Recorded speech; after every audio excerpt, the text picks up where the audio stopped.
This week's episode of The Obsessive Viewer is sponsored by Westworld FM, the latest podcast from the Midwest Podcast Network. Westworld FM seeks to dissect the latest episode of HBO's Westworld TV series every week. Join Alex and Nick as they take a deep dive into the latest TV show from producers Jonathan Nolan and J.J. Abrams. New episodes of the podcast are available on iTunes, Stitcher, Google Play, and more the day after the TV show airs. Check out the show at westworld.fm or search for Westworld FM on your favorite podcasting service. And thank you to Westworld FM and the Midwest Podcast Network for sponsoring this week's episode. This is Matt Hurt at Obsessive Viewer on Twitter, and this is ObsessiveViewer.com's The Obsessive Viewer Podcast.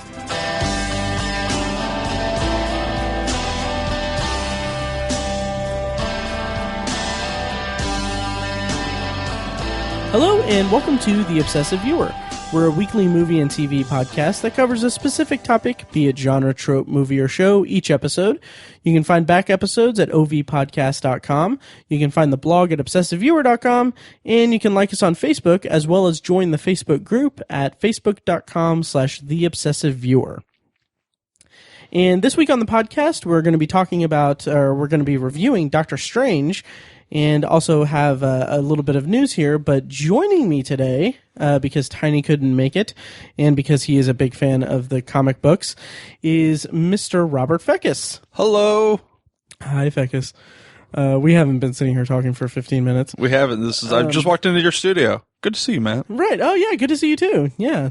Nice of you to make it. You didn't have, work things. Didn't have work-related things to keep me. So Right. Definitely appreciate it. It's nice to see you, and I'm not going to make that joke. Nice to see you in this post-election world, which leads me, to a really sad announcement. So last week on the podcast, in our Heartland episode, we said that we were going to be doing an episode about fictional presidents, but unfortunately, that recording was damaged. So that episode is never going to be posted, because it has damaged audio. So unfortunately, a lot of presidential things being damaged these days. Oh, politics. Yes. So I went ahead and just threw down a trump card on this, and I said, you know what? I'll have Fekkes on to review Doctor Strange, since Tiny has a busy week ahead of him. So, we're here talking about Doctor Strange, but, we did post on the Facebook group at Obsessive Viewer, or facebook.com/theobsessiveviewer, a question asking what everyone's favorite fictional president was. And I wanted to go ahead and read those now, because since we are not going to have the fictional presidents episode, might as well, share what the audience said. So, let's see. Okay, so I'll just go through these each really quickly. If you have any comments on them, you can I can chime in. Yep. I am one of the comments on them. You are. So Matt and Draco said definitely President Dwayne Elizondo, Mountain Dew, Herbert Camacho, which from Idiocracy, which I haven't seen in a long time. Fekkes, have you watched it recently? Not recently, but except on the news, huh? No, I love that movie. It's so nice. It's so good. It's kind of a weird movie, because it didn't get a wide release, did it? I mean, I think it was like almost a straight to DVD or to cable release. I don't remember it in the theaters at all. I don't think it did get a wide release in theaters. I think it was just kind of unceremoniously dumped on video. Like, I remember seeing it on Comedy Central the first times where I watched it, and I thought it was hilarious, and I thought it'd be weird. I thought it was weird that Mike Judge wasn't able to get like a wide release for that, especially after Office Space. That's true, but then again, Office Space, and I think most of his film work, at least, always has a little bit of a cult following. So. Yeah, that's true. So it's not really too surprising to me, but it's also a disservice, because it is a pretty funny movie. Yeah, it is. Yeah. Let's see.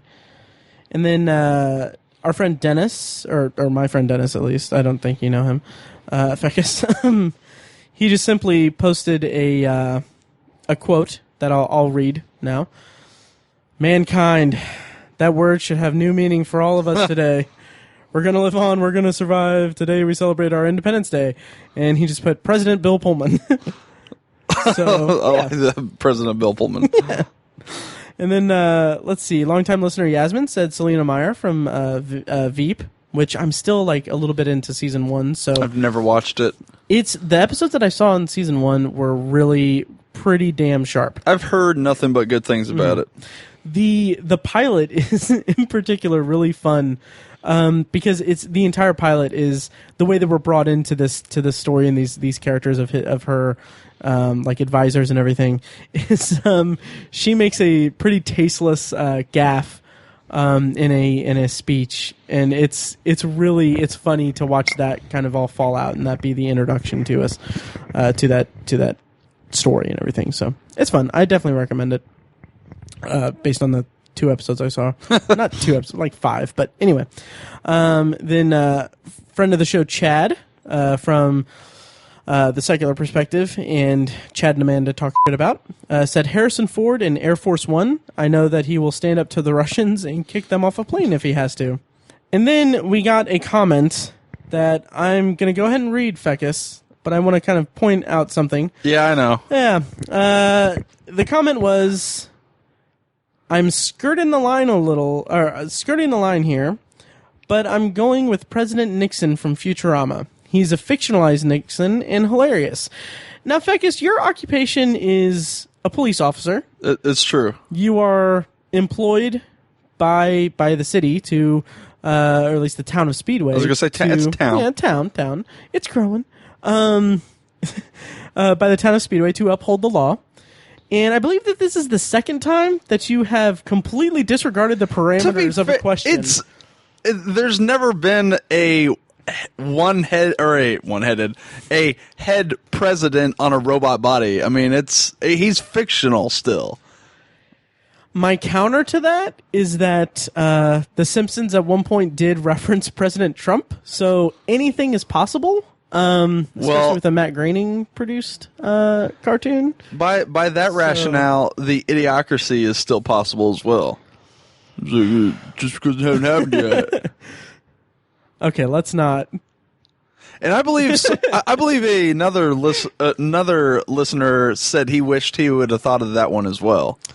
I deleted that comment. Yeah. Anyway, everyone loves President Nixon on Futurama. Sure. Yeah. I need to really sit down and watch Futurama. Actually, that other listener, Matt and Draco, actually offered to loan me the DVDs. I have them all. Oh, nice. Yeah. Nice. You and Matt can battle for who will borrow the DVDs from you, or for who I will borrow the DVDs from. I'll just chuck them under your porch. Oh, okay. That's right. Win. That sounds good. That sounded kind of dirty, but yeah. Okay. All right.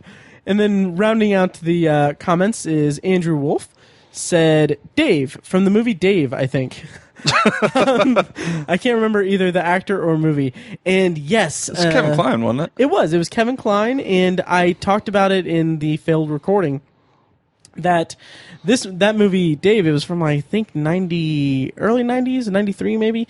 I don't remember offhand, but I watched it when I was fairly young, and that movie had such a kind of an impact on me a little bit, because it was kind of like the first time I saw like how a normal, like everyday average guy would interact with a political, like the political machine, because the movie's about how the president is in like a medically induced coma, so the administration hires an exact lookalike of him, who is just this kind of down to earth guy, to basically pretend to be him for appearances while they do some stuff, and so he kind of becomes this kind of just everyday normal guy who is kind of in this political thing, and he affects change by being, a rational person and a normal person. But was it change that people could believe in?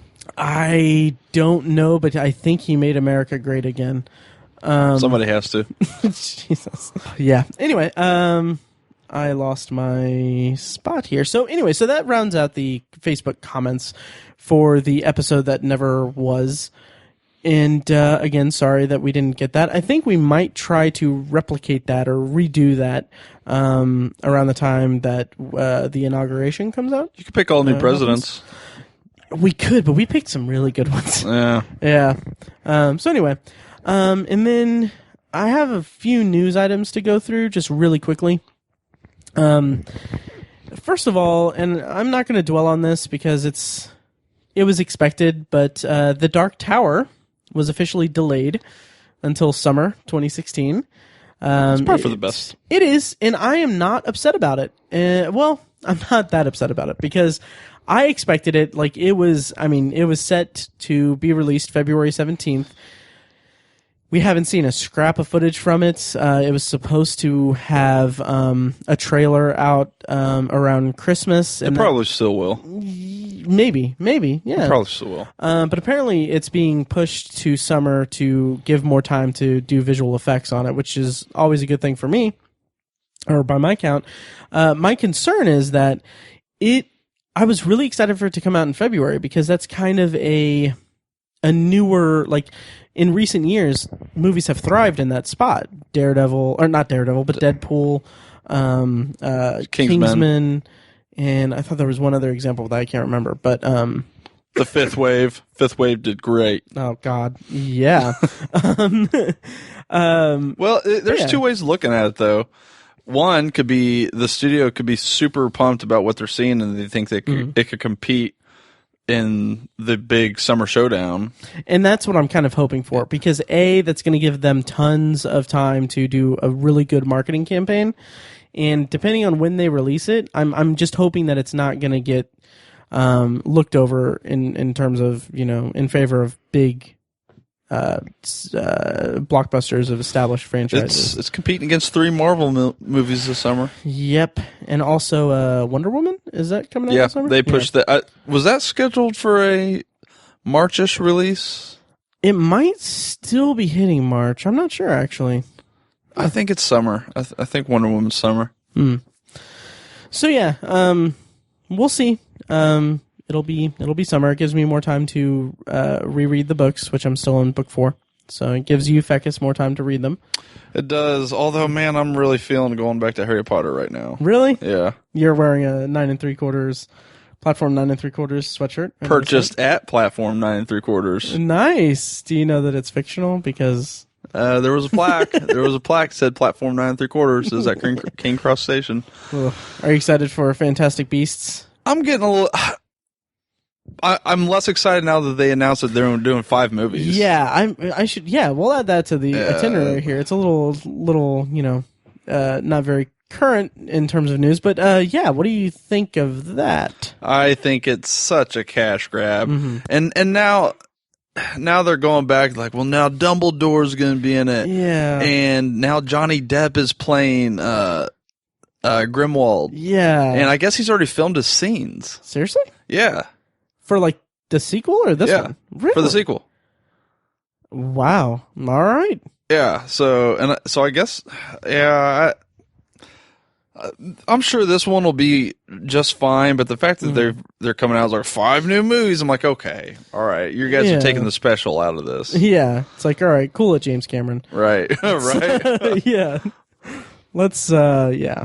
I mean, we'll see how Fantastic Beasts 1 does, and it'll kill. It'll kill no matter what. Yeah, like how it turns out. I should say. Fair. Okay, and a couple other things for news. I keep forgetting to mention this, but I'm really excited for this party game that I pre-ordered.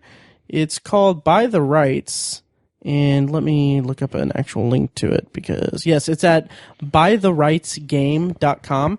It's kind of just it's a pretty interesting like party game that locally made here in Indianapolis. And I went ahead and pre-ordered it sight unseen because it sounds awesome. It's the movie pitching party game. And it's like you get let's see. I'll go ahead and just read a quick description. By the Rights is a movie pitching party game for 3 to 10 players. In By the Rights, players create their own movies based on 4 decks of cards. Each round, one player is the producer, and the other players are screenwriters. Using the cards as a starting point, screenwriters pitch their movies to the producer, who then buys the rights to their favorite ideas. Get as creative as it takes to outpitch your friends and make the most cash.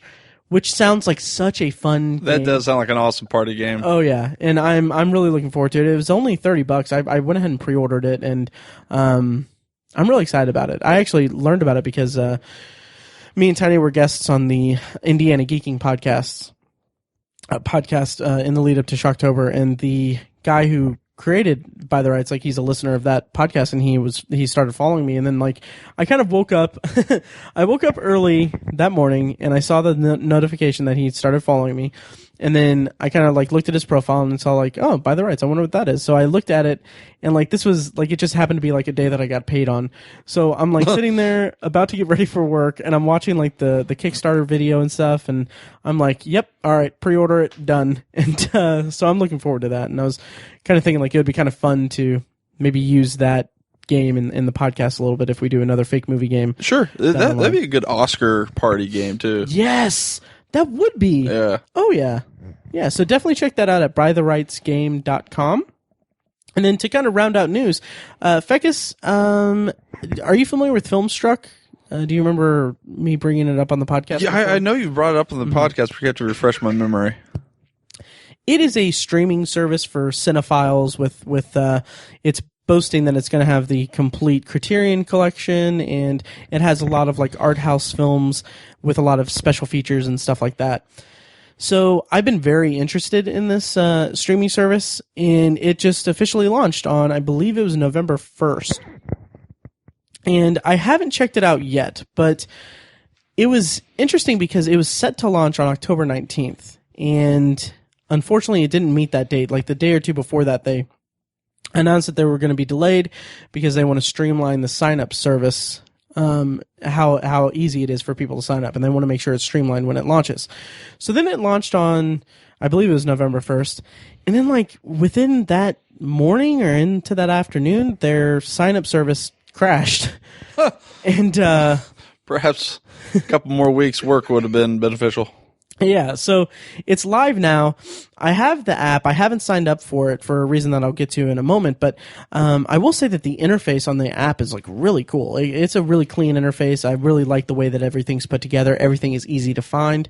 So I'm really looking forward to checking that out. And it was also funny because when the sign-up service for it crashed, they framed it like, or they spun it as like, well, you guys were so excited about it that you crashed our servers or something. I'm like, good spin, guys. Yeah, good job, guys. But the reason that I haven't tested it out yet, and there is like a free 2-week trial for it. So when I do test it out, I'm going to definitely utilize that, and I'm going to report back on the podcast. But the reason is that it does not have Chromecast support, which I have a Chromecast that I cast to my TV. So if I have to sit at my phone or on my computer watching these movies in this 2-week trial, I want to have it on my Chromecast. So I'm waiting for that. I checked, or I contacted their support team, and they said that they're supposed to be getting Chromecast support in December. So I'll report back. But I just want to mention that Filmstruck is live. It's at filmstruck.com, and the pricing is, they have a couple different tiers for pricing. It's I believe the first tier is just for the Filmstruck catalog, and I believe that that's $8 per month. I believe so.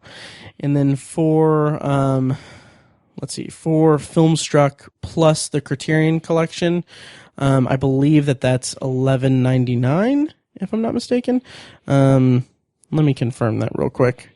Okay, yeah, Filmstruck for just the Filmstruck catalog, which is a constantly refreshed library of hard-to-find and critically acclaimed films with rare footage and special features, is $7 per month. And then Filmstruck plus Criterion channel, which includes that plus the entire Criterion collection, is $11 per month.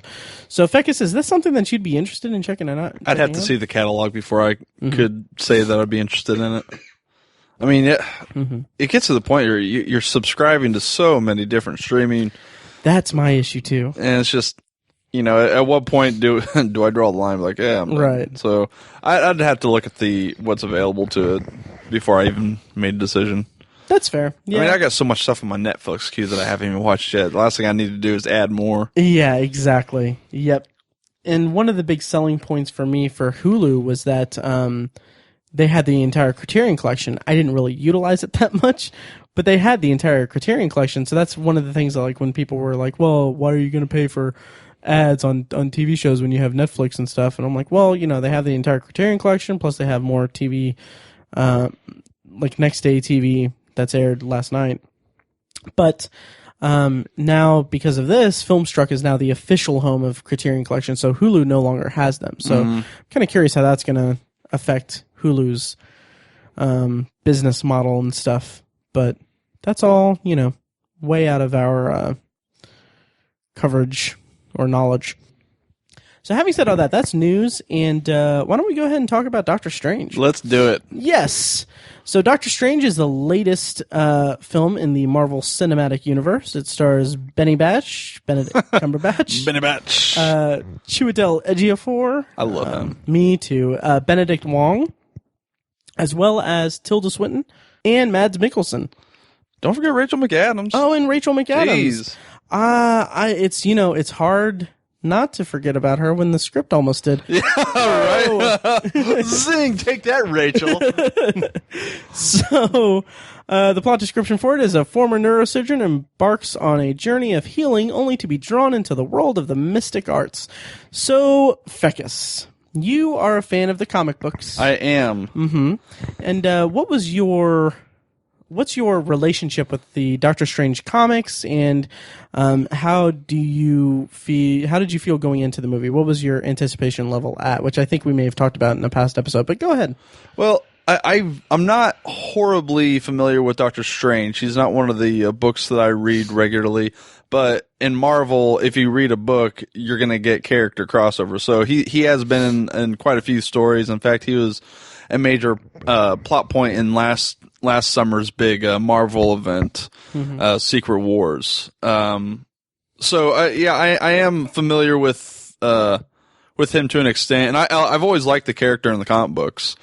So coming up to this movie, I was extremely pumped for, you know, first of all, I love it when they do a movie that's kind of a lesser known Marvel character, kind of exposes them to the populace. And there's so much involved with Doctor Strange as far as magic and the multiverse. I just thought it'd be really different take on the whole superhero genre to begin with. So I was super excited to see Marvel go in kind of a different direction, or just throw out something a little bit different, like, you know, kind of like Ant-Man was. Yeah. And the trailers, once the trailer said that I was sold. Yeah, I am coming at it from kind of a similar avenue, except I didn't have any real context in regards with the comics or the source material or anything.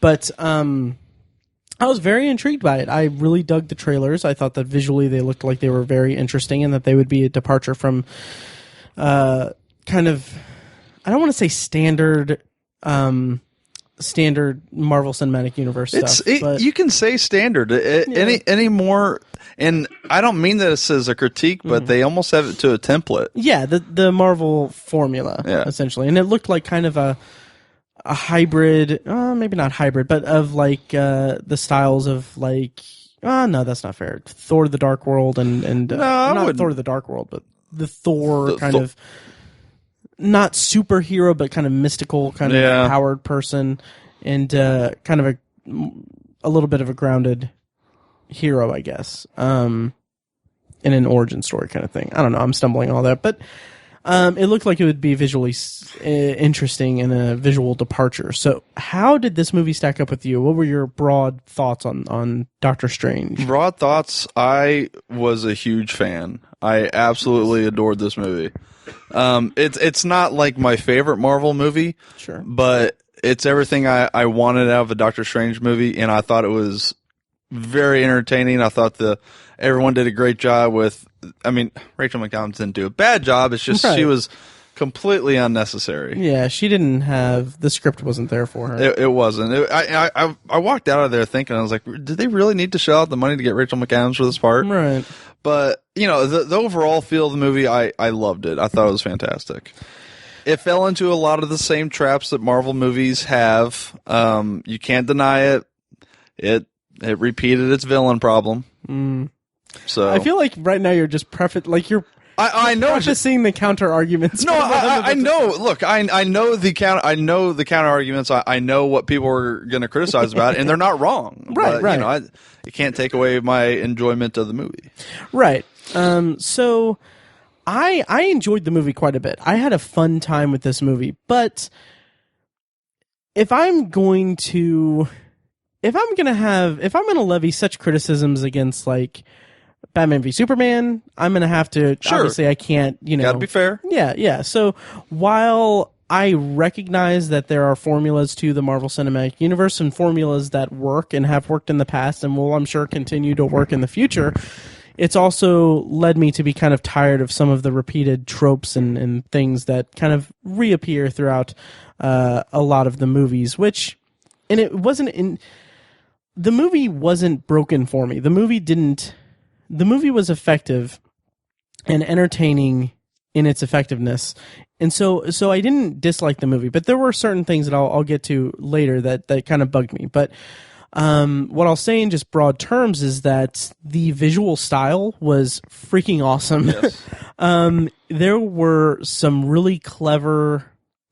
Like the way that they played with physics and the way that the world just shifted around them and the visual style that they did, that it looked, obviously, I mean, you throw Disney money at it, it's going to look freaking pristine. Right. Yeah. And that brought such a cleverness to the way that the sequences were put together, and the choreography just felt super fresh and really interesting. It added a whole new dimension, and I don't mean that as like a pun or anything, but it added a whole new dimension to the like fight sequences. It really did. And I thought it was just very well done. Yeah, and it didn't seem like it wasn't flashy. It didn't become one note or anything. You don't get tired of it. They utilize it in really unique ways throughout the entire movie, and I really appreciated that they took the care and the time to really plot out these interesting things, knowing that the stuff that we never see, which there is a whole scene at the end that I'll get to that I was just watching it and I was like,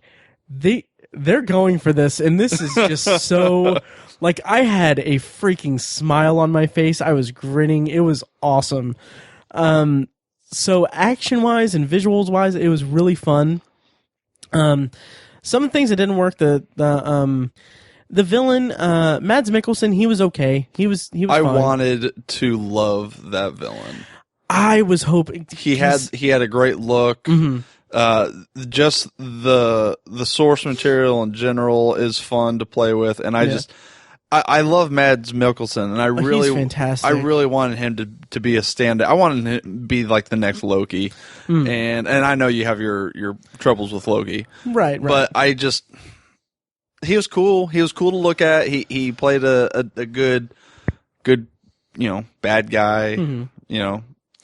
Placeholder bad guy. I wouldn't say that it was as egregiously underwritten as villains in the past. Like, I think I got more out of him than I did out of Malekith in Thor: The Dark World. But Malekith, Yellow Jacket, and Ant-Man. Yeah. I mean, and I get it. Like, when you're doing origin stories, you have to focus a lot of energy on the main character. Yeah. And it's hard to develop a strong antagonist. That's true. And you can't... Like, they can do that on Netflix because they have room to play with. Well, you have a 10 to 13 show. Exactly. You take Daredevil, for instance. You developed Kingpin over 13 hours. Mm-hmm. You can't do that in a 2-hour movie or a 2.5-hour movie. Right. But the movie, it's still a problem with the movies, and it's something that I hate that it's come to the point where we're kind of just accepting it, or like we're kind of forced to accept it. It's like, okay, these are money machines. They're on paper, there's nothing wrong with them. Just critically, it's just some of it's left us wanting, and it's just a shame that business wise, it can't really be. I don't believe it's up high on the radar for them because they're making money off of it. You're right. I also look at it kind of like this as well. If you take the Marvel Cinematic Universe and what they've done and kind of look at it through a comic book launch perspective. So, for instance, a lot of times comic books companies will do like a major event. Like right now, Marvel's in the middle of Civil War II. Right. So, in a major event like that, they'll have the main storyline. And then there's going to be other offshoot books that are kind of tackling what's going on the sidelines during this major event. So you kind of have to, the way I kind of look at it is you have your main event here are the Avenger movies, and then these other movies are kind of like the sideline events. So they're normally not as put together as the main event, but they're fun little diversions that tie into the overall overarching story of the main event, which is all going to culminate into Infinity War. Interesting. I kind of see that as the movies being the main thing, and like the Agents of S.H.I.E.L.D. and Netflix stuff being kind of the periphery storylines and stuff. But they never tie in. That's true. Yeah, like sometimes. Agents of S.H.I.E.L.D. does a little bit, but none of the Netflix ones do. That's true. Like they mention it, like in Luke Cage, like it's the event. Yeah. Or the incident, I forget what it is. Something like that. But they never like tie into the actual movies. That's fair. But and it's funny, just as a brief aside, one of the funniest or I don't know, something that tested Mike, our co-host who's on sabbatical from the podcast, I feel like tested Mike's patience with me was that I was like, okay, well in the lead up to Captain America Civil War, I'm gonna read Civil War. So the way my brain works is like I looked at where everything was, like all the standalone, like one shot, like side things, where they were at in the timeline, and I made a list of every single thing, and I was like, okay, well I need to find a way to get all this. You're gonna spend hundreds of dollars. Yeah. And I told that to Mike, and I was like, oh hey, check out this checklist and everything, and then he's like, you just need to read Civil War. Yeah, don't worry about any of that. Like some of them are like nice little fun diversions, but yeah, it's just you don't need to. Yeah. Like with Secret Wars last summer, was the big Marvel event. There was probably 20 different offshoot books, and you don't need to read them all. You read the books that circle around your favorite characters, sure, and other ones, you're just like, okay, whatever. And it's not gonna, you're not gonna get to issue 7 of Secret Wars and be confused because you didn't read what was going on in Inhumans Secret Wars. So, Inhumans issue 18, right? Yeah. So panel 5 on page 7. So that's how I kind of look at the movies for Marvel right now, especially ones like Doctor Strange, Ant-Man, and. But then, like I can understand that, and I mean, that's not a full defense of their criticisms, right? But it's also you also got to look at it as these movies that are kind of like offshoots of the main storyline, as you're describing them. They're also like, I mean, they're big tentpole movies that I feel like should be, like we get a couple years in between Avengers movies, or a few years, and it's just like I kind of want something with more meat to it than what we. Well, they had Civil War. Civil War's meaty. I mean, that's basically Avengers 2.5. Oh, it was. Though. Yeah. And next year we get Guardians 2. Right. And Spider-Man: Homecoming. Yeah. Oh, God, by the way, did you see the big news with Spider-Man today? Yeah. Is it Tom Holland? Movie? Yeah. 6 movie deal. 6 movie contract. Yeah. I'm kind of wondering if that's going to be like 2 or 3 Spider-Mans, or that's what it's going to be. Yeah. You're gonna, because you're talking I wonder how it's going to shake out. Infinity Wars 1 and 2, and I'm sure he'll probably be snuck into another movie here pretty soon. So. Right. Yeah. So anyway, back to Doctor Strange. People get really testy about origin stories these days in movies. In these movies, I didn't mind and I think part of that was I'm just not familiar with Doctor Strange, and I feel like that storyline for him, that origin for him, is important because it sets up so much of his character. He's not a guy who just suddenly, he just got powers and he... Right now he's going, I'm going to go fight crime now. Right. He's a very reluctant hero in this. Exactly. And he's seeking a cure for something for himself. It's a very Batman Begins kind of thing. Yeah, very selfish motives to start. I wouldn't even call it Batman Begins because Batman is not really doesn't have selfish motives. You know, Doctor Strange is like, hey, I'm trying to get my riches back, my fame back. I'm brilliant and I need my hands fixed. That's a really interesting character device to kind of put the character through because he's selfish. I mean, he's kind of Tony Starkish a little bit. Right, yeah. And my wife made that very same comment coming out of the movie. She's like, he's kind of like the next bad boy superhero type of deal. Which, right. So she's like, yeah, I get it. Yeah.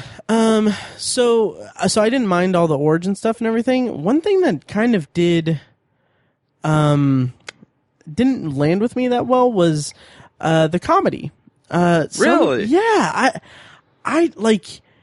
I laughed at some of the stuff with him and him and Benedict Wong and Chiwetel Ejiofor. Like they kind of. Oh, I love the stuff with him and Benedict Wong. Yeah, that was great. I liked that probably best of the comedy, but I kind of felt like that kind of fish out of water thing. Like, I don't really know the rules of the thing, so I'm gonna be this. I'm gonna be this kind of rebellious, roguish, rebellious person. Like that, I was like, okay, but it just kind of, I don't know, maybe it was something in the way that Benny Batch, delivered, the way that he carried himself in those scenes. I just don't think the comedy really landed with me. It landed with me. I was highly amused. Sure, okay. Fair enough. I even, it's such a stupid joke, but I liked the exchange between him and Mads Mikkelsen when he's like something about his name and he was like, I'm strange. He's like, how'd it go? Mr. Doctor. Yeah, Mr. Doctor. Yeah. Like, and I thought that was funny. I thought that was okay. I thought it was I thought it was funny. I thought it was stupid, but I got a chuckle out of it. Right. Well, my comedic sensibilities are held to a very high standard too, so this is true. This is true.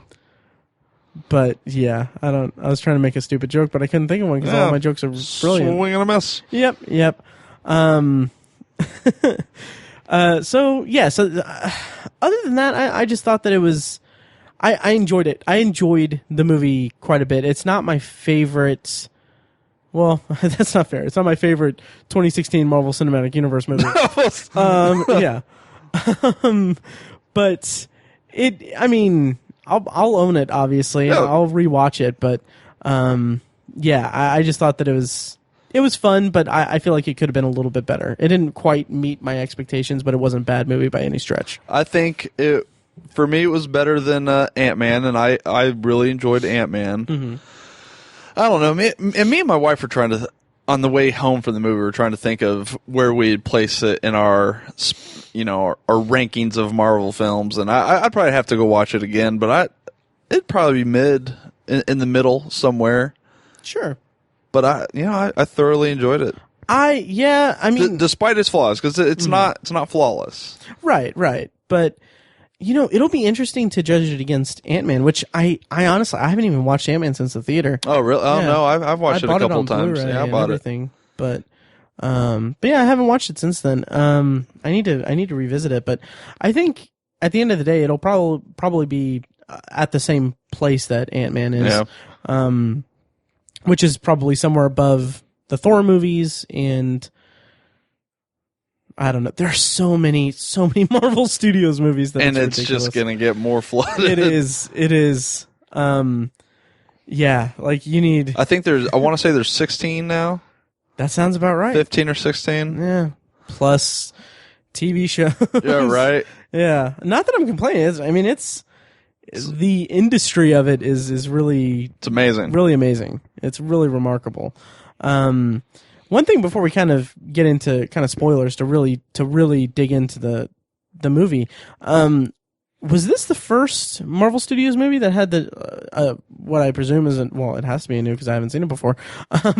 New like opening like Marvel Studios thing. Yes, it was the new Marvel Studios. Yeah, I really liked that. Yeah, I did too. Yeah, it kind of felt like a okay, these are the Marvel movies, like these specific Marvel movies, not any of the other stuff that's not connected. Like X-Men. Yeah. Well, did you hear that they're talking about doing a soft reboot of the X-Men franchise, apparently? Yeah. Yeah. Which, you kind of saw that coming with the end of Apocalypse. Yeah. So, we'll see. Yeah, yeah. And final thought, kind of random thought. What did you think of the Logan trailer? Love the Logan trailer. I am so psyched for that movie. Me too. And it's not directly based on, but it looks like they're borrowing heavily from Old Man Logan, which is one of my favorite comic books about Wolverine. So it looks amazing. It really does. And one issue, not with the movie, not with anything. It's something with the marketing. It's more of a come on, really. And it has nothing to do with my expectations for the movie, but this will be brief. But we have a Dark Tower movie coming out, and I'm kind of pissed at Fox for using "Hurt" by Johnny Cash in the trailer for Logan, because did you want that? I wanted that for the Dark Tower, because man, like even the last Dark Tower book has like one of like in the opening is like just lyrics from that, like he attributes it to Johnny Cash's cover of it, and I'm just like, I just want a Dark Tower trailer cut to that. Sorry, Logan beat you to it. Yeah, I was just like, man, that sucks. But anyway, yeah, I'm really looking forward to that, and we'll see how it goes.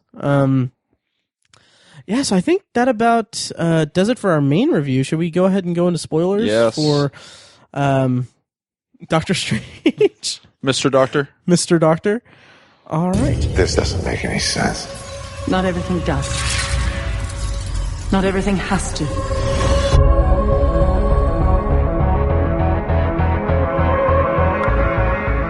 Through the mystic arts, we harness energy and shape reality. We travel great distances in an instant. How do I get from here to there? How did you become a doctor? Study and practice, years of it.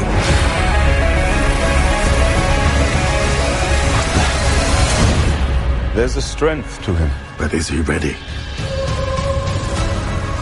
Okay, we are in spoilers for Doctor Strange. And before we get into the actual meat of everything, I kind of want to just give a little bit of time to just the mid-credits scene and the after-credits scene. We're kind of going to go out of sequence for this spoiler review, but should we do that? Yeah, go for it. Okay, yeah. Mid-credit scene. Thor. I loved it. Loved this. Made me excited for Ragnarok. I've been excited for Ragnarok. Yeah. I defend the Thor movies. I find them fun, but first of all, I love his character. Mm-hmm. So I think he's great on screen. So now you're pretty much confirming that we got Doctor Strange in Thor, and we got Hulk in Thor. Come on.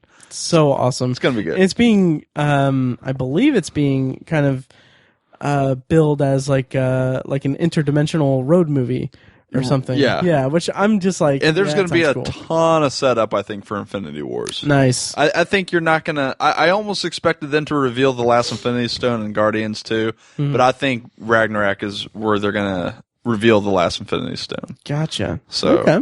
Yeah, so we got that. That's awesome. I'm super excited. The beer part was great. The beer... Oh, yeah. Then the after credit scene. So... They're clearly setting up for Doctor Strange 2. They are. I just feel like the after credits, the post credit scene is where Chiwetel Ejiofor goes to Brooklyn, where Benjamin Bratt his character is, doing stuff, and he takes the power or whatever out of him or whatever, and he says that there are The world's too many sorcerers. Yeah. Okay, on one hand, I don't know anything about that character, about I know character. I only know that he becomes Baron Mordo. And so he does become an antagonist of Doctor Strange. Okay. But that's it. That's all I know. Okay. I feel like that scene and that setup for that character, I don't feel like that was earned, like, at all. It kind of just, I was just, like, I get, like, he was... I think his motives are very earned. Really? Yeah. Huh. He had dedicated his entire life to a cause, only to find out that his master has been utilizing powers that has been told to him that are... I mean, that's like finding out that the reason Jesus was able to do all the things he does is because he was influenced by the devil. That's fair, but I don't know. Let's see. How did we leave his character in the actual movie? He'd walked away at the end of it. He's done with it because he sees it as a lie now because he's been told how the dark power is horrible and it will corrupt you, only to find out that his master, the Ancient One, has been utilizing the dark power the entire time. Right, but he was established as kind of a stickler for the rules, and he's very by-the-book kind of guy. And maybe part of it is just I was hoping that it would be more of that dynamic between him and Doctor Strange would carry over into the next movie, where it's just them kind of, butting heads in kind of like a colleague kind of way. Like they're kind of like they're opposing like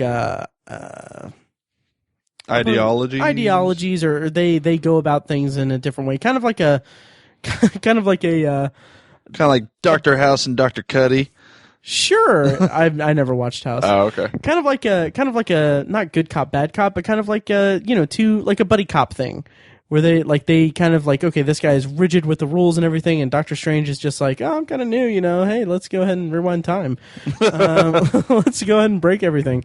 I just kind of was, I think my hope throughout the movie, or my interpretation of what they were setting up for that character, was that they were going to be more of foils for each other within the confines of their protagonistic nature in the going movies. But I think it sets up to finally give you a bad guy with some dimension in the Marvel Universe. Dimension. Yeah. I mean, this guy is going to have pretty gray motives in the fact that you could kind of see where he's coming from. Mm-hmm. Well, now that to mention it, maybe I don't know. I just remember coming out of the theater, I was just like, I was just kind of like, oh, okay, like it didn't impact me in a way that was like, oh, whoa, oh man, his former like buddy is going to be a villain or something. It was more like oh, now he's doing that? Oh, okay. What'd you think he was going to go do? Like, man the supermarket? I don't know. I'm going to abandon the mystic arts and I'm going to go open up a sports bar? Do like a Jules and Pulp Fiction, Wander the Earth. Just be Mordo. Yeah, exactly. Yeah, I don't know. It didn't hit me the way that I think the movie intended it to, or apparently how it did with pretty much everyone but me, probably. Yeah, well. Yeah. Maybe I'll get a better appreciation of it whenever the sequel comes out. So now that we've got the post-credit scenes out of the way, what aspect of the story do you want to get into? We actually didn't even talk about Rachel McAdams in the... Well, all right, let's be brief because so was she. Exactly. All right, first of all, I find it, and I had this discussion again with my wife. Mm-hmm. There's no need for these characters to be billed big actors. And Rachel McAdams and Natalie Portman as well.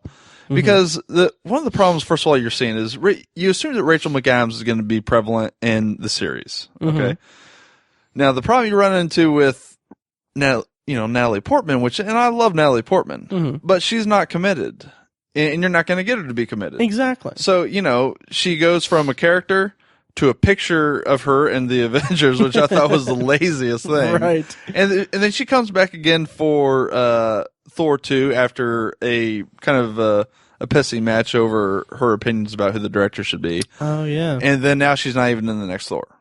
Which, okay, Right. fine. And now we have Rachel McAdams, arguably a big actress as well. Maybe not as big as Natalie Portman, but she probably won't be wanting to dedicate a good chunk of her life to the Marvel Cinematic Universe. A supporting role. Right. Quit billing these, bigger actresses and get someone that's going to be do a serviceable job, because her character was just a blip in the movie. You needed her character, but you didn't need her to be Rachel McAdams. Right. And I don't... Well, first of all, she's riding so high off of the acclaim from True Detective Season 2. But you also got to consider the potential business side of it. I mean, but how much more do you need? You got Benedict Cumberbatch, you have Tilda Swinton, you got Mads Mikkelsen, you got I always mess it up. Chiwetel Ejiofor. Ejiofor. Yeah, I mean, which he's not a huge name actor, but he's famous enough that especially the nerds, right? But I will feel like casting someone like Natalie Portman or Rachel McAdams kind of maybe is a strategic thing to kind of get into a different demographic. Like, they're covering a lot of ground with, getting appealing actors for things. But I mean, they want that Notebook money. Yeah. I don't see some girl being convinced to go, hey, you want to go see Thor? It's a comic book movie. I don't really like Thor. But it's got Natalie Portman in it. Oh, okay, I'm sold. Well, yeah, maybe probably not. Maybe that happens, but I just probably not enough to justify the price you pay for Natalie Portman. And I am totally I'm willing to admit that yes, that's true. And also, it's not like they're using that we want people, they're not using that logic to create meaningful villains in the movies either. So maybe my logic is a little flawed there. But I don't know. I feel like the issue is that they can get the big name actresses. They can get noticeable actresses. The problem is they just need to write for them. They really do. Even Gwyneth Paltrow, they didn't do... They're like, hey, you're the sequel. You want to be CEO now? Okay. Yeah. And then after that, she's got her scene in Avengers, and then she's again in Civil War. She's like, they broke up. Right. They broke up. Don't worry about it. Yeah. In Iron Man 2, she got promoted, but her character got promoted. The actress didn't. She didn't. She got. Yeah. It's just it's a shame. All title, no pay. Right. I kind of, I don't know. I just wish that there was more to, if they're going to have a love interest for a character, have them have a love interest for the character, have them be something developed well. And this is just... And to be honest, we are asking a lot out of comic book movies. Yeah. Because, you come from a place 15 years ago, we wouldn't be talking about character development in a comic book movie. We'd be like, fight sequence is awesome, great. But we've gotten to a point now where, and it's a great place, where we do get to talk about, man, they really did a great job establishing this character. Man, they really need more character build up. And I think that's kind of a testament to how far the superhero genre has gone in movies. I agree, but also thinking of probably, and maybe this isn't maybe there are different levels of comic book movie, but when you compare it to what is arguably the biggest comic book movie, the most well-respected one, The Dark Knight, you think of Maggie Gyllenhaal's character, whatever you think of her as an actress or whatever, her character had a lot going on. She had very strong ideological principles, and she had her own little conflict throughout the movie, and she was integral to the plot. and it was like she wasn't just patching up Batman as he came in and did stuff. So I think that there's precedent within that genre to create. Yeah, but it's not exactly an old precedent. Right. But I just think that they can do better. I guess. I agree they can do better. Yeah. So yeah, that, and then what else should we talk about? Should we gush upon the action sequences a little bit more? Yeah, talk more specifically about the climax. The action sequences, I thought they did a great job utilizing the different dimensions within the fight or within the scenes. Like the bending of time and space, I thought was done brilliantly in these fight sequences, especially the chase scene. Yes, that was a lot of fun. That was so awesome, and I love that that's where the Stanley cameo was in. Oh yeah, it's just that was just like the movie was operating at such a high point, and then they just threw in like the biggest like crowd pleasing moment of these movies, arguably. It was just fun. It felt like that just felt like the Inception style thing. Very influenced by Inception, but just like it was influenced by Inception, but it made it its own by having varied sequences, and it didn't. Like, it didn't feel like it was just like, oh, hey, look at what Christopher Nolan did. Let's do the same kind of thing. It was its own thing, and it was handled really well. I was really just so on board with all that. And they did a really good job of teasing it from the start when they have Mads Mikkelsen come in and steal the page of the books, and you got to see Tilda Swinton and him go at it, and that was a very good teaser for the action sequences we were going to get later in the film. I agree. I really liked that as a way to kind of whet our appetite while we kind of go through. I feel like maybe that was a little bit calculated. Like they had that to, really get us... Set the tone. Yeah, set the tone instead of just throwing us right into Doctor Strange, doing his whole thing, and then waiting a while before we get to it. It was a nice teaser to it, like you said. Yeah, so there was that. That was cool. And with the final battle sequence, too, the whole fight sequence going on with a reverse destruction scene. So awesome. That was amazing to watch. So amazing. That had to have been so hard to choreograph and to animate. It's ridiculous. So ridiculously clever. And that's the one that I was gushing upon in our non-spoiler section. It was... that was just so, like, my jaw was on the floor. I was just like, they're really doing this. Yeah. This is and flawlessly, so too. I mean, it was amazing. I can't say enough good things about that final fight sequence. Absolutely. It was so awesome. The whole, there's kind of and this isn't really the same thing as what it is, but it seems like in every comic book movie, there's I've heard people complain about it as the blue skylight, the blue light in the sky ending climax. Like the first Avengers had just this beam in the sky bringing in aliens. Yeah. Thor Dark World kind of had the same. Yeah. Man of Steel. Pretty much. Suicide Squad. Like a bunch of movies have this. It's kind of just this really rote and really labored thing and repeated thing. This was not quite that. It wasn't as egregiously done as like Suicide Squad. More of kind of like a melding into the dimension. Yeah, but I feel like it was still just a little bit problematic, and that was kind of an issue that I had with it. But it was a little convenient that Doctor Strange could just kind of float up to the dimension, and I guess. But wouldn't that just be the cape's power and stuff? We haven't. No, I'm not saying the cape is the just ability to. The fact that he could. Okay, now I'm over here confronting the ultimate dark power. Right, which talk about a underdeveloped villain, but I mean, I guess. Well, I don't know so much that it's supposed to be a developed villain. It's more.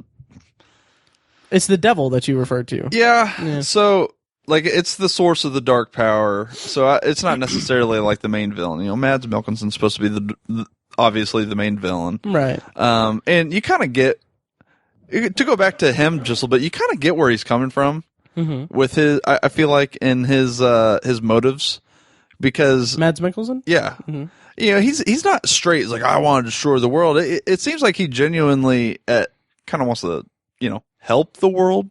He just wants to live forever, right? He wants everyone to live in an forever. odd sense. Yeah. Misguided though he may be, he's almost somewhat noble in his cause. Yeah, he is the hero of his story, of his own personal right. story. Yeah, which is fine. Yeah, I thought it was fine. I kind of wish we had more to do, right? More with that, but that's neither here nor there. The way that Doctor Strange fixes it like that humor was so much fun. I had a lot of fun with that. I thought, and what struck me with that is you have this amazing fight sequence to what you think is going to resolve the issue and save the day, and then you end it, and not so much of a fight sequence, but this clever kind of ruse, I suppose, with this dark entity. And I almost want to say Battle of Wills, but not really. It's just this clever trick that he did. And that was great. The way he just keeps rewinding and like, I'm here to make a bargain. Right. And the different variations, I thought it was good. It was a lot of fun. And did you know that was Benedict Cumberbatch? I know that he was in the movie. Did he ad-lib all this? No, he was the dark entity. Oh, really? Yes. Wow. The motion capture for the face and the voice was... that's awesome. Yeah. I did not know that. And apparently it was at the request of Benny Diggs, as you so eloquently put it. Yeah, Benny Batch. Oh, sorry. Benny Diggs? What the hell? I know, yeah. Benny Batch, sorry. Yeah. But yeah, apparently it was at the request of Benny Batch. Nice. To do that, which I thought was clever. That is awesome. That's really clever. Right? Save some money to the... right? Didn't have to pay some guy. Didn't have to pay Clint Eastwood to come in here and be the... Right. Huh. That would have been interesting. That would have been odd. Yeah, a little bit. He would have just been talking to a chair or something. I don't know. Old reference. Old. I don't know.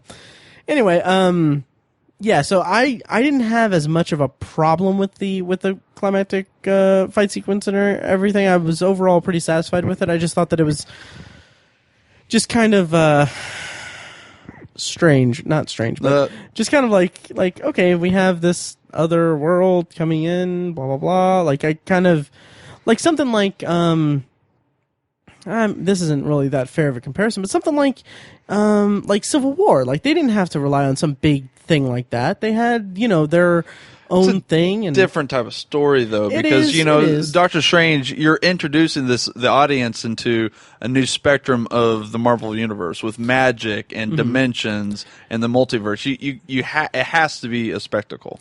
Sure, but also like Ant-Man, they didn't have to do like any big world destroying thing either there. I don't know. Something about it just felt like it kind of felt like they were, I don't want to say lazy. It just kind of felt like not unique enough in the realm of other comic book movies. I think it's probably going to end up playing a bigger role eventually when it comes to Thanos. Sure. So I think it's gonna, in the overarching scheme of things, it's gonna become a more pronounced theme. I suppose. Okay, but I do like that. Speaking of Thanos and everything, I do like that we just got a quick little line saying I don't think you can handle an Infinity Stone. Right. Like they didn't dwell on that. They didn't dwell on the importance of that. Like there were audible gasps in the theater, or I don't know. Like some people were like, "Oh." That kind of thing. So it was kind of me slap my head like, of course it's an Infinity Stone. Why did I not even pick up on that? But I feel stupid for not picking up on it. Well, I mean, you're not a true comic book fan. That's true. That's true. Anyway, no, yeah, I was kind of surprised too. I was like, oh, that's pretty awesome. And more importantly, they don't dwell on it. They don't have it be a big thing. They don't have it because one of my big things with the Marvel Cinematic Universe is that there's so many little breadcrumbs regarding Thanos and everything. And it's just I don't know. It's just, it kind of bothers me that he is Thanos is the big bad of this whole big thing, but in terms of people who just watch the movies, he hasn't done a goddamn thing. He really hasn't. He's just been some guy in a chair. Right, floating exactly. there. Apparently people are terrified of this guy. Exactly. We don't know what he's done. Yeah. But people were terrified. Yeah, and it's I think it was at the end of, what was it at the end of? Was it at the end of Avengers 2, where he's like, I'll do it myself. Yeah. I'm just like, all right, yeah, cool. You do it Do yourself. something. Do something, yeah. Get off your ass. Come on. You lazy shit. What are you doing? Exactly. It's just like, I don't know. It was refreshing that they have the, I guess, pedigree within the franchise to be like, oh, that's an Infinity Stone, and like it carries so much weight, but it compacted into this little tiny, just throwaway line of dialogue that it's like, you know what it means. Like they don't need to pepper it with theatrics or anything. Have like show Thanos sitting there, thought bubble over his head of a green stone. Like, where is it? Sure is strange. I can't find it. Oh God. Oh yeah. Let's see. What else should we go? Let's talk about the cape for a second. Yes, the cape, the unsung co-star of this movie. I loved the cape. I did too. I thought it was a blast. Like when when the cape wrapped the guy's face and started. Yes. That was just good. Yes.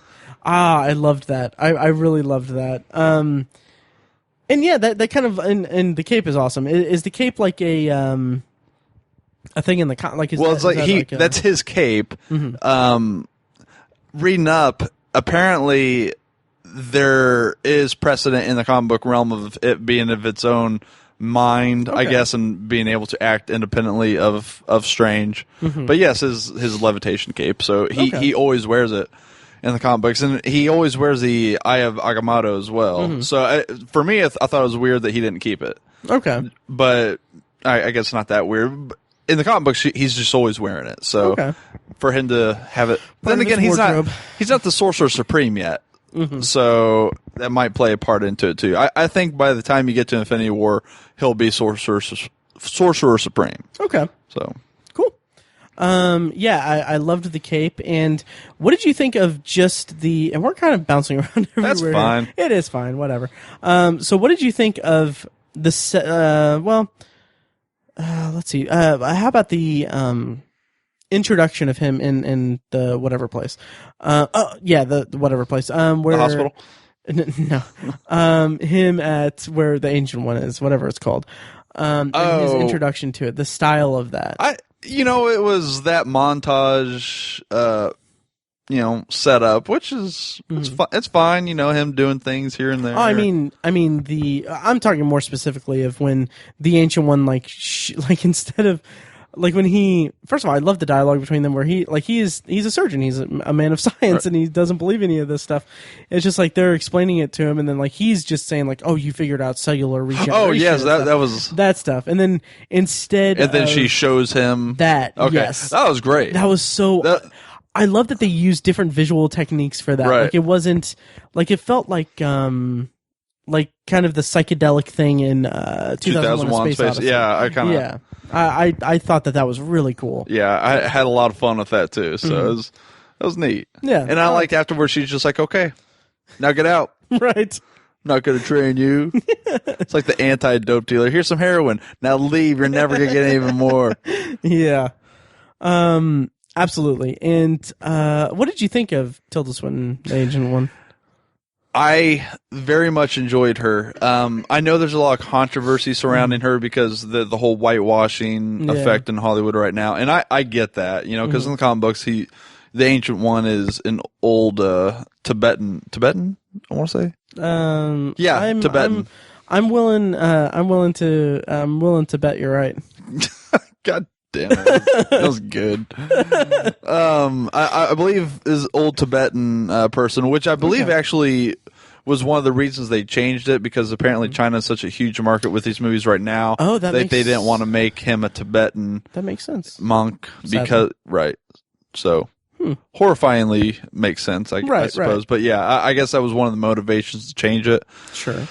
So I get the argument. I still enjoyed her.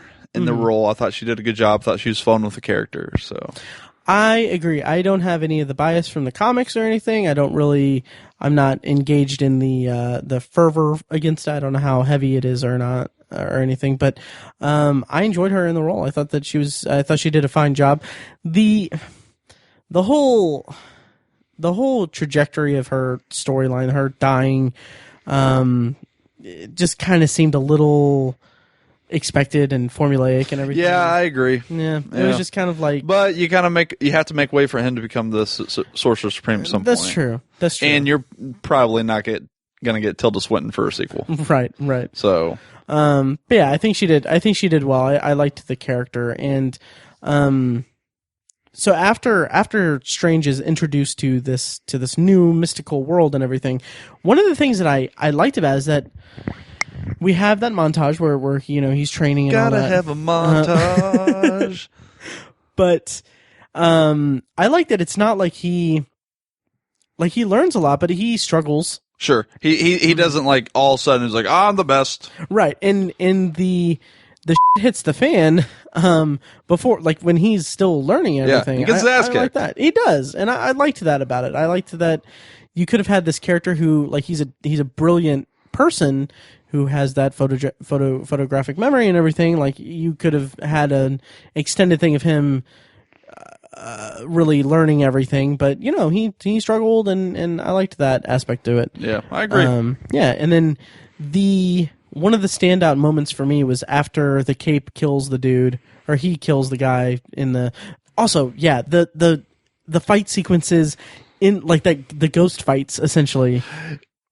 Did you not like them? I didn't hate them. Okay, they weren't my favorite fight portions of it. Like they're kind of fun.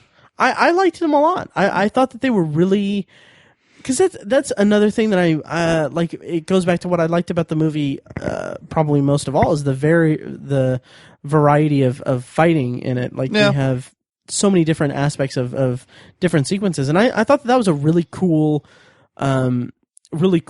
thing. It kind of felt a little bit comic book movie, like it did. Like, hit me again with the paddles and everything. Yeah, because it's not. It's like, why is that affecting him? Why is he able to kill this spirit? Because he's got the electric shock. Right. I don't know. It was. To be honest, though, I would say the same thing to Rachel McAdams.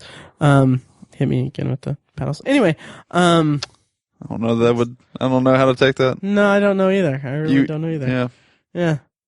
All right. Anyway. Yeah. But no, I like that. But I one of the standout moments for me was after he's killed the guy. Like he has devoted his life to medicine and everything. I loved his reaction. Yeah, his reaction. That was very cool. Very genuine cool. too. I really felt it. Oh yeah. Yep. Good job, Benny Batch. Totally. Did you catch at the beginning? And apparently there's been some discussion about this as far as the timeline is concerned. Before he has his crash, he's on the phone taking cases, and he makes the comment. The guy's like, "Well, I got this kernel, experimental armor, right, fractured spine, or whatever." So I guess, and I've read a couple of, I've read theories, and I've read what people say this is, because when it first came on screen, I'm like, it's Rhodey, right? But going back and seeing what people read, it's not Rhodey, because really. They make a couple of comments about the guy's age, where he's supposed to be in his 30s. Rhodey's an older gentleman. He's older than Rhodes. Did they say 30s? Yeah. So the timeline, I guess, is supposed to be, all that's supposed to be starting before Civil War, apparently. Okay. So my next thought was, that's got to be the guy in the hammer suit from Iron Man 2. Sure. The guy that twists his back. Uh-huh. And another thing is they say he's a Marine, and Rhodey's in the Navy. Huh.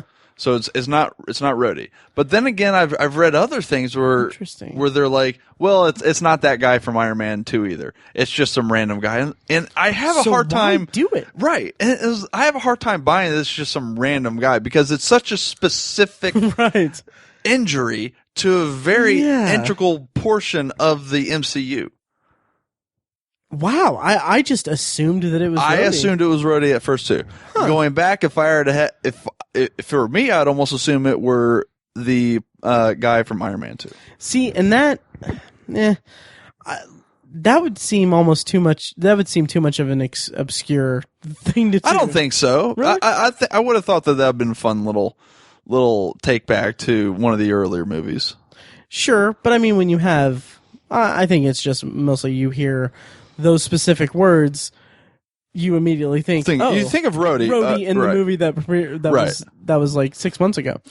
But I want someone to come out and tell me definitively who it is. Right, yeah. Because now... I just assumed... I did too. Huh. Wow. Well, Marvel sucks. I don't know. But I'm done with this universe. Done with it. The car crash was very effective. I thought that was pretty cool, the way it was done. And just like Benny Batch, he just his freaking acting, like he was like they got like him struggling to like accept his new like his damage and everything, and him working to fix and everything like that.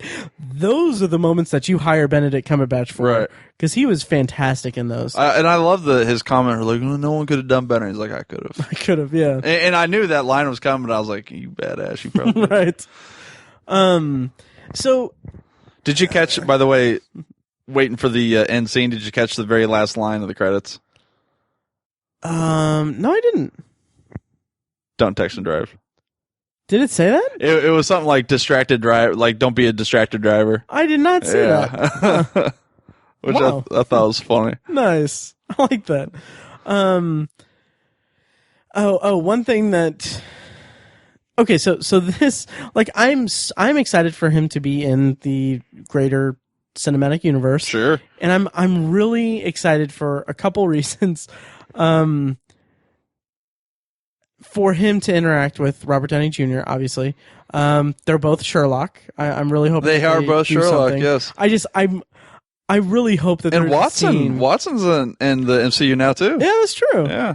There's a great meme or whatever where it just showed a picture of Doctor Strange and Iron Man on the top, and it said everyone's all excited about two Sherlocks in the MCU, and then there was Anthony Hopkins and Mads Mikkelsen, and it's like, I'm just concerned about these two Hannibal Lecters walking around here. That's good. Yeah. And I thought that was really good. And I really hope, and maybe it's just too expected and they won't do it, but I really hope, like, I can hear in my head, Robert Downey Jr. saying to Benedict Cumberbatch in an Avengers movie, saying like, "Yeah, no shit, Sherlock." I can hear that. I don't know how I'm gonna feel. It would be so expected. People would probably hate it more than love it, but I can hear it in my head. That'd be like the groaning of Tom Holland. You guys ever seen that movie? That old movie where the point. Oh God. And then I also more important than that, I hope that there is a line of dialogue when these two characters meet. I hope that there is a reference to the fact that a lot of the sorcery stuff that Doctor Strange can do visually looks a lot like the augmented reality control stuff that Tony Stark can do. Oh, right. Yeah. I kind of hope that there's something in there. I don't know. I just hope that there's some reference to the fact that the style of it is similar. Like, I would like Doctor Strange to just be kind of confused and be like, "Oh, are you? Oh no, that's just you're just checking your email or something." It's gonna be a treat watching all these characters come together and interact with one another. And we still have people. We still got Black Panther's movie, which I think is I can't wait for you. We still have Captain Marvel. Mm-hmm. So we got a lot coming. It's crazy how much. Infinity War needs to be like a 4.5 hour movie. Well, that's why it's 2 movies. Yeah. Both of them need to be like 4.5 hour movies. Like, I would love like a road show kind of thing, like Tarantino did, where there's an intermission halfway through. That'd be amazing. That would be amazing. Yeah. So yeah, is there anything else that we need to cover on this? I feel like we've hit everything pinball style. I think so too. I just panicked a little bit and I was like, "Hey, we've been recording, right?" It's like, that would be terrible. So let's see. Let's see what. Okay, so yeah. Looking forward to the Marvel Cinematic Universe. What all do we have coming out? Next is Volume 2 of Guardians of the Galaxy. Right. In July, we have Spider-Man Homecoming, and November, Thor Ragnarok. God. So this Holy crap. And then after that, we get into the Infinity Wars. Man. It is fun to be spoiled by Marvel Studios. It really is. It's so fun. You just you got to wonder if people are just sitting there waiting for them to strike out, and they just keep right. Yeah. And again, and I'm not saying this to be a dick or anything, but I wish that DC would match them or would give them a run for their money, but they just haven't for me. I was so disappointed in Suicide Squad. Yeah. And not because it was a bad movie, but it was just average. A terrible movie. Oh, there we go. All right, so I think that'll about do it for this review of Doctor Strange, and I just remember that we have Facebook group mentions, comments. Okay, so I threw it out in the Facebook group asking for people's opinions on Doctor Strange, and I will go ahead and read those here in just a second. I can't find the stupid... Hang on. Oh, here it is. Okay. So we got a few comments about people's opinions of Doctor Strange. Matt and Draco said, I really need to go see this. I knew I forgot something this weekend. So go ahead and check it out. And friend of the show, Tony Troxel, he wrote a review on his website, geekingindiana.com, his thoughts on it, and I highly recommend checking it out and checking out all of his work in general, too. He's a really cool guy, supports the heck out of us. Unlike my guest today, he listens to Anthology. Yeah, and so check that out at geekingindiana.com. I'll put a link to in the show notes. And let's see. Finally, Justin said, Doctor Strange was absolutely fantastic. 10 out of 10. Doc has always been one of my faves in Marvel, and they did him justice on the big screen. Acting was phenomenal. Costuming was amazing. Effects and multi-dimensional scenes / fights were incredible. And I agree with him on 10 out of 10. That is high praise. It is high praise. Mm-hmm. Oh, we didn't really talk about Benedict Wong either. I like him a lot. He's good. He's good. I like him. Beyonce, the part was great. Oh God, that was a Matt joke if I've ever seen one. Like, that was just for me. I liked it. All right, so we're going to go ahead and wind down the episode with our Potpourri section. So for people listening to the podcast for the first time, Potpourri is a section of the podcast where we kind of wind down and talk about anything that we've watched or looking forward to, kind of just to wind down the episode, which I've now said 3 times. Well, we're winding it down, so. Yeah, we are. So, Fekkes, you are my guest. I was trying to make a pun in my head of I was gonna say, Fekkes, you're my guesses, but that didn't really translate. Yeah. So you're the guest. What do you have for Potpourri this week on this episode? Well, I saw this a couple of weeks ago, and October was weird because there was like no horror movies that came out, which I thought was a shame. But I did go see the one horror movie that did come out, Ouija 2. I've heard kind of good things about it, actually. Yeah, I was impressed. Nice. I didn't see the original Ouija because it looked awful, and apparently it was awful. Mm-hmm. But the sequel, it was like they set a good tone for it. Nice. Yeah, and it had some pretty good scares. I enjoyed it. Like, it was fun. Like, if when it comes out, Redbox it. That's a good watch. Nice. I think it might still be in theaters like this. I mean, this would have to be like the last week. Yeah. I really want to check it out. I just haven't. The little girl is creepy as all get out, and there's a great scene between her and her older sister's boyfriend, where she describes to him the effects of somebody drowning, and it's it's a good little back and forth. I thoroughly enjoyed it. Yeah, like nice. I won't buy it or anything, but sure. For what it was, I wasn't expecting much. I thought it was pretty good. Very cool. Yeah, I'll have to check that out. It's funny because Mike, in our pod chat, posted a in between celebrating the Cubs winning the World Series and, taking care of his baby. Oh, yeah. He posted just a copy and paste of all the Shocktober movies he saw in Shocktober, and I'm like, how like is he keeping up with his movie a week? He is. Yep. It's impressive. It is very impressive. Yeah. So yeah, and he just put me and Tiny to shame, and especially me, because I have not been up, like the last couple years, I have not been up to my Shocktober watching, because now the month of October is planning Shocktober in Irvington and doing Heartland, which... You got to move your Shocktober to September. That I might actually do that next year. I seriously might. Yeah, I mean, give you something to prep for October. So. Exactly. Yes. Okay, yeah, I'll do that.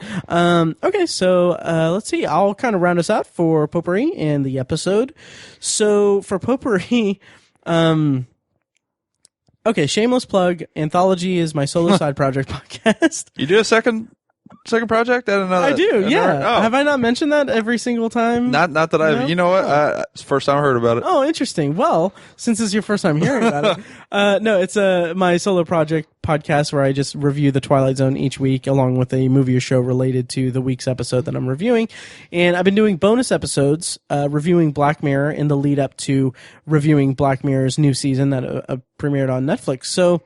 When I do this and things like this, I am crazy, and I made a goal for myself to not watch any of the new episodes until I have my reviews for the first 2 seasons and the Christmas special recorded and done. Just to kind of like not let it affect how I review the original 2 seasons. So I was finally so ready to watch the new season that I sat down and I recorded 3 episodes of bonus reviews of Anthology to get caught up on the Black Mirror bonus episodes. So all of that is to say that I just recently finished, yesterday morning, I finished, or yesterday night actually, I finished the new season of Black Mirror, which, we're recording this the day after the election, and I was kind of proud of what I posted. I don't know if you saw it, Fekkes, but, there's been a lot of posts that there has been, the post that I did it was kind of after when the results were coming in for the election, and I posted that instead of spending my night watching a dark and depressing look into our near future, I think I'm just going to watch Black Mirror. So anyway, I finished season 3 of Black Mirror last night, and if you want more of my thoughts, they'll be in the coming weeks on anthologypod.com. And but suffice it to say, there's 6 episodes, and oh my god, this show, it is so good. And some of the episodes didn't really work for me as well as I would have hoped for them to. There's one in particular that I'm curious to see how I'm going to respond to it when I revisit it, because it didn't really work for me that much. But the episodes that did, which are many of the 6, were just so good. There's one episode in particular that is potentially my favorite episode of the whole series so far. How many episodes are in the first 2 seasons? Well, that's the thing. There's only like 7 episodes in the first 2 seasons. So it's a British show. So the first season was 3 episodes. Second season was 3 episodes. And then there was a Christmas special. So that was one of the things that I loved about what Netflix did, because Netflix just almost doubled the amount of episodes of Black Mirror in one go. One season. Oh, yeah. So, and what's interesting is that the new season, since it's a Netflix show now, it kind of alternates between UK cast and American cast. And there are some really clever things. Like, Fekkes, have you watched any of Black Mirror? I've watched the first episode. Okay. And I thoroughly enjoyed it, and I need to get back into it. It's just so much crap that I need to watch. Prioritize this. It is one of my favorite shows. You and Chris Hardwick are really on this. Yeah. It is so good. It's just the way that they utilize technology in the show is just really, really clever and really inventive, the way that they do it. And they create these human stories out of this technology near future thing it's just so spectacular. And there's one episode in particular that it was a gut punch to me. Like, it was just something, I was so wrapped up into the story and the emotions of the characters and the emotions of what was going on. It's a freaking beautifully told story. And it's remarkable what they can do in an hour-long show and how they can make me care about what's going on. And while also juggling that care for the characters with how... with really off the wall but incredibly well realized futuristic technology based worlds. It's just that balance is so hard to strike, and they strike it so well repeatedly in new ways each episode, and it's remarkable. It's such a great show. And I really can't wait to discuss them with myself further on Anthology. But yeah, I highly, highly recommend checking out Black Mirror. And also episode 2 of the new season, Playtest, was, Fekkes, I think you'd really love that episode. And it was directed by Dan Trachtenberg, who did 10 Cloverfield Lane. Oh. Yeah, and it's kind of has a video game slant to it. It's really clever. And I like the video games. Oh yeah. Really love it. It's such a great show. I can't wait for season 4, which they are about to shoot one episode of, and they like Charlie Brooker, the showrunner, did a Reddit AMA. And they said, like, hey, when can we expect season 4? And they're like, we're about to start shooting one, so as soon as we finish that bit and shot another 5 and then given them all a good polish, 2017, almost certainly, in other words. And then someone said, IMDb lists it as January 1st, 2017. And Charlie Brooker actually responded to him and said, that's impossible. So it's a really enjoyable AMA. I'll put it in the show notes and a link to it in the show notes. But anyway, Black Mirror, watch it. I adore it. And listen to me talk about it by myself. And let's see, is there anything else that you want to say on the podcast? Nope, I'd say I'm good. Oh, okay. You don't want to apologize for, completely circumventing the law of the Facebook group? You mean question? Showing my own interpretation? Kind of like a Supreme Court justice might do? Okay, I'll remember that the next time I'm at a red light when I'm pretty sure I've pulled you over and let you off with a warning. I don't know about that. For running a red light. I believe that was the thing that happened. Really? You don't remember that? No. Is that 16th and Nolan? I was so drunk. It was Just kidding. 16th and Nolan, just passing the bridge. You. Oh yeah. Yeah. I was in my mom's car. No, you were in your Charger. Was I? Yeah. Oh, I've been pulled over a couple times there, and then on my way to work. Yeah. Well, thank you. You're welcome. Thank you so much. Thank you for my freedom. So anyway, thank you guys for listening. If you like what you hear and want to support the podcast, please head over to iTunes and leave a rating and review. It takes a couple seconds. It helps us out a ton. The more ratings and reviews that we get, the easier it will be for people to find the show in iTunes' search results. And for example, Fekkes, what's your review on iTunes of The Obsessive Viewer? I don't think that I have reviewed it. Oh, interesting. Sorry. Just take a couple seconds. That's interesting. Anyway. I'll do it this week. Okay. Anyway, and if you want to show your support with your wallet, you can do that by clicking the donate button on obsessiveviewer.com for a one-time donation, or by clicking the donate link in the show notes of this episode. You can also become a patron at patreon.com/obsessiveviewer, where you can choose from several different reward tiers. So, Fekkes, what's your favorite reward tier that you've done? I've donated $150 in non-traffic tickets. Oh, that's true. Sure. I'm thinking about streamlining that. I need to create a page on the site that says obsessiveviewer.com/donate. So I can just say, hey, go to obsessiveviewer.com/donate.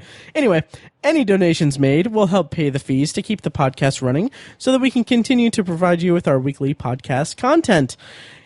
And having said all of that, next week I have no idea what we're going to be talking about, and I'm sure that Tiny will be back, and we'll have a topic for the episode. Again, no idea what it'll be, but stay tuned. You guys should talk about U.S. presidents and media, like in TV shows and movies. Oh, that's not a bad idea. Yeah, fictional U.S. presidents. Oh, wait, I thought you were saying... that's really funny. I thought you were saying, like, presidents that appear in movies, but like actual that'd be Ronald Reagan, right? That's all that would be. Yeah, in my head, I heard it as like news people in I don't know, like I immediately thought of like Anderson Cooper in Batman v Superman, and I didn't register. I don't know. We shouldn't do that because we have bad luck doing that. I think that. Yeah. I don't know what we'll do. Do you have any suggestions on what you would like to hear next week, or be a part of if you want to be on it? I kind of put me on the spot here. I don't have any. Don't have anything right now. Oh, okay. Thanksgiving movies. Oh, there's really not that many. There isn't. There's like that one Katie Holmes movie. Pieces of April. I think takes place in Thanksgiving. I know of it. I know nothing about it. All I know about it has something to do with Thanksgiving. Yeah. And Planes, Trains, and Automobiles. Maybe Charlie Brown's Thanksgiving. Ooh, yeah. Yeah. You don't have there's not a huge pool for you to pick from on that. There's really not. So I don't know. So maybe something. I think we've done family movies in the past, but maybe something like that since family get together. Anyway. This podcast is over. Thank you guys for listening, and we'll see you next time. Spoilers for Suicide Squad in this little segment here, but... Did you think it was terrible? I thought it was pretty terrible. Did you? Yeah. It's any movie that introduces a member of the squad without any, like, and then... We're talking about the girl with the sword that... No, I'm talking about the guy who... They need because he can climb things. Yeah. Like, oh my god. Like, like every other character gets their flashy little, like, oh, here's a file on this. I wonder why you're not spending time. Oh, that's why. That's why you're going to kill him. Okay. Yeah, like, oh my god. And then what's with the, it's like, here's this, like, this big explanation about how her sword steals everyone's souls. You never get to see it. Right? You never get to see that stuff. It was such a mess. And then we can wrap up here soon. But Jared Leto got punked with that. He did. Oh my god! Like, and the fact that like Batman, we seem like the kind of mid. By the way, spoilers for Suicide Squad. No one cares. I'll put this at the end anyway. Batman in the mid-credit scene or the after-credit scene, whatever it was, gets a file about all the metahumans from Amanda Waller. Yeah. He pretty much already has. Yeah. Well, and it's like, he's the world's greatest detective, and he hasn't detected a goddamn thing in these movies. Like, come on. Like, just, like, he's literally being handed files about these. Like, do some research, detecting. Batman. Yeah. I mean, you went through the trouble of breaking into Lex Luthor's, like, computer system. You can't get into Waller's computer system. Yeah. Is her security that much better than Lex Luthor's? And I don't even think we really talked about that in the review, that scene in Batman v Superman, but I liked that. I liked that he was doing his little spy thing. Yeah. Thought that was cool. Well, that's very Batman. It is. So, and it's just not anywhere else. Like, they're handing him files. He's looking at that was just that was just for the sake of having the mid credits scene. So yeah. Ugh. Anyway. And that's our review of Suicide Squad. Exactly. Thank you for listening to The Obsessive Viewer, presented by ObsessiveViewer.com. You can find more of our episodes at ovpodcast.com, and you can subscribe to the show on iTunes, Stitcher, or your preferred podcast app. The Obsessive Viewer's theme song is An Eclipse of Events and is provided by Loudlike from their EP Mistakes We Must Make. You can find that and more great music from them on iTunes and like their Facebook page at facebook.com/loudlikemusic. Any and all feedback on the podcast is encouraged. You can email the hosts individually at Matt, Tiny, or Mike at obsessiveviewer.com or send an email to the podcast in general at podcast@obsessiveviewer.com. Check out the Obsessive Viewer blog at obsessiveviewer.com, where we post movie and TV reviews and the occasional editorial about the business of entertainment. You can also like us on Facebook at facebook.com/theobsessiveviewer and follow us on Twitter at obsessiveviewer, at obsessivetiny, and at IamMikeWhite. If you want more obsessive content in your life, check out our sister site, obsessivebooknerd.com, for book reviews, author spotlights, and a general celebration of reading. Finally, if you're philosophically curious, check out Tiny's side project podcast, The Secular Perspective, which explores the concepts of faith, religion, and existence from the perspective of secular hosts. You can find that at thesecularperspective.com and subscribe to the podcast on the podcatcher of your choice. Again, thank you so much for listening. We love you. Be excellent to each other.